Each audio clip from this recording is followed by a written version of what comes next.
रणभूमि का वो शेर, राणा सांगा की अद्भुत गाथा। तलवारें कटती थीं, पर इरादे नहीं। हाथ टूटते थे, पर हौसला नहीं। मेवाड़ के विशाल दुर्ग में जब युद्ध की तैयारियां हो रही थीं, चारों ओर हलचल थी। सैनिकों के कदमों की आवाज से धरती कांप रही थी। और इस सब के बीच राजपूती शान का सबसे बड़ा सूरज राणा सांगा खड़ा था। उनकी एक आंख जा चुकी थी, एक हाथ कट चुका था और शरीर पर 42 घाव थे। पर चेहरा ऐसा मानो युद्ध उनका पहला हो और विजय उनकी किस्मत में लिखी हो। लेकिन ये कहानी सिर्फ तलवारों की खनक और रणभूमि की धूल की नहीं है। ये कहानी उस शेर की है जिसने हार को कभी हारने नहीं दिया। राणा सांगा का जन्म हुआ था 1482 में, और उनके बचपन से ही एक बात साफ थी, वो साधारण नहीं थे। जब उनके साथी तीरंदाजी सीख रहे थे, सांगा भाले से पेड़ गिरा रहे थे। जब बाकी बच्चे बाघ की कहानियां सुनते थे, तब सांगा बाघ के पंजे से जूझ रहे थे। एक दिन महल के आंगन में एक अजीब घटना हुई। एक तेज बवंडर उठा और सांगा के सामने आकर रुक गया। बड़े बुजुर्गों ने कहा, यह संकेत है कि यह लड़का तूफानों को भी रोक देगा।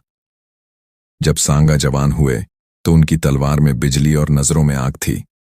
पर उनकी कहानी में एक ट्विस्ट भी था। उनकी पहली बड़ी लड़ाई में हार हुई। उनके चचेरे भाई ने साजिश रची और उन्हें धोखे से पकड़वा दिया। लेकिन कहते हैं ना, असली योद्धा गिरता है तो अगले युद्ध की तैयारी करने के लिए। जब उन्हें बंदी बनाया गया, उनके दुश्मन ने कहा, सांगा, तुम हार गए, अब क्या करोगे? राणा ने हंसकर कहा, मैंने अभी सांस लेना बंद नहीं किया। जब तलवार उठेगी तब जवाब मिलेगा। कुछ वर्षों बाद सांगा के नाम से पूरा हिंदुस्तान कांपने लगा। दिल्ली के सुल्तान और अफगानों ने मिलकर एक बड़ी चाल चली, चंदेरी की घेराबंदी। लेकिन वो भूल गए कि राणा सांगा सिर्फ एक योद्धा नहीं, बल्कि रणभूमि का वो जादू था जो सबसे कड़ी घेराबंदी को भी हवा बना देता। युद्ध के मैदान में सांगा के शरीर से खून बह रहा था। सेनापति चिंतित होकर बोले, महाराज, पीछे हटिए। राणा सांगा ने मुस्कुराते हुए कहा, मैं पीछे हटता तो हाथ में तलवार नहीं, हल होता। लेकिन असली कहानी की शुरुआत वहीं होती है जहां सबको अंत नजर आता है। 1527 का खानवा का युद्ध। बाबर के तोपों के सामने सांगा के घुड़सवार। लेकिन तभी एक विश्वासघात। सांगा के कुछ साथी सोने के सिक्कों के लालच में बाबर से जा मिले। सांगा घायल हुए, मगर आंखों में ज्वाला अब भी बाकी थी। उन्होंने कहा, धोखा तलवार से बड़ा घाव करता है, मगर मैं फिर लौटूंगा। कहते हैं कि सांगा के घायल शरीर को महल लाया गया। उनकी सांसें टूट रही थीं, मगर होठों पर हल्की मुस्कान थी। उनकी आखिरी बात थी, मेरी हार सिर्फ एक पड़ाव है, विजय की राह लंबी होती है। राणा सांगा की कहानी सिर्फ लड़ाई की नहीं, इरादे की है।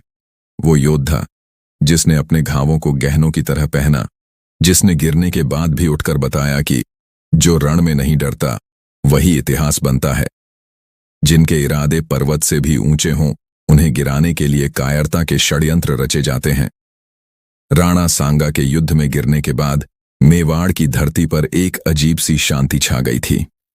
मगर ये शांति उस तूफान की तरह थी जो फटने से पहले घनी हो जाती है।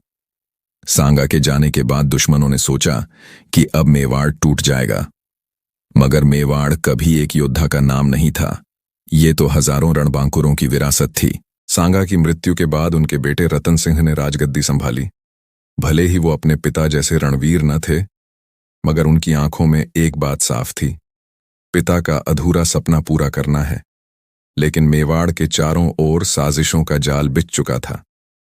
बाबर दिल्ली की गद्दी पर बैठ चुका था और उसकी नजरें अब राजपूतों की धरती पर थीं। महलों में दरबारियों के बीच फुसफुसाहटें थीं। अब मेवाड़ का क्या होगा? तभी एक बूढ़े सरदार ने कहा, जब तक राणा सांगा की तलवार की गूंज जिंदा है, मेवाड़ को कुछ नहीं होगा। एक दिन चित्तौड़गढ़ के किले पर दुश्मनों का दूत संदेश लेकर आया। उसने कहा, अगर तुम मेवाड़ की सल्तनत को बचाना चाहते हो तो बाबर की अधीनता स्वीकार करो। पूरा दरबार सन्नाटे में डूब गया। लेकिन तभी सांगा की विधवा रानी ने आगे बढ़कर कहा, मेवाड़ की मिट्टी गुलामी में नहीं, रणभूमि में ही सोती है। ये शब्द चित्तौड़ की हवाओं में बिजली की तरह गूंजे। हर सैनिक की रगों में फिर से खून खौलने लगा। और मेवाड़ ने ठान लिया कि भले ही जान चली जाए पर स्वाभिमान कभी नहीं झुकेगा। 1528 में जब बाबर की फौजें मेवाड़ की सीमाओं की तरफ बढ़ रही थीं, चित्तौड़ के किले से एक शंखनाद गूंज उठा। वो शंखनाद था युद्ध की घोषणा का। रतन सिंह ने अपने पिता की तलवार निकाली और कहा, ये तलवार जब तक दुश्मन का लहू नहीं पी लेती, इसे म्यान में नहीं डालूंगा। बूढ़े सैनिकों ने अपनी मूंछों को ताव दिया और जवानों ने अपनी कसम दोहराई, मातृभूमि के लिए मरते हुए भी जीतेंगे। युद्ध का दिन आया। बाबर की सेना भारी तोपों और विशाल घुड़सवारों के साथ आई थी। राजपूतों के पास न तोपें थीं और न ही बड़ी फौज, मगर उनके पास था सांगा का स्वाभिमान और उनकी विरासत का हौसला। जब युद्ध शुरू हुआ, तलवारें चमकीं, भाले गिरे और खून की धाराएं बहीं। हर राजपूत योद्धा मानो खुद राणा सांगा बनकर लड़ रहा था।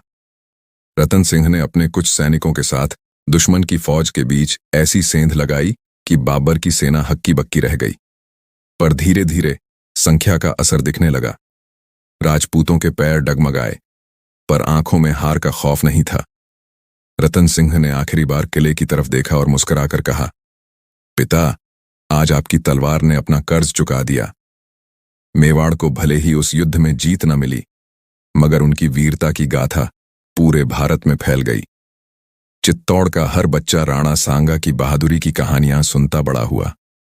उनकी तलवार भले ही अब रणभूमि में न चमकती हो, पर वो आज भी हर उस इंसान के दिल में है जो अन्याय के खिलाफ लड़ने का हौसला रखता है। राणा सांगा हार कर भी जीत गए, क्योंकि उनकी कहानी ने सिखाया कि हार सिर्फ तब होती है जब आप लड़ना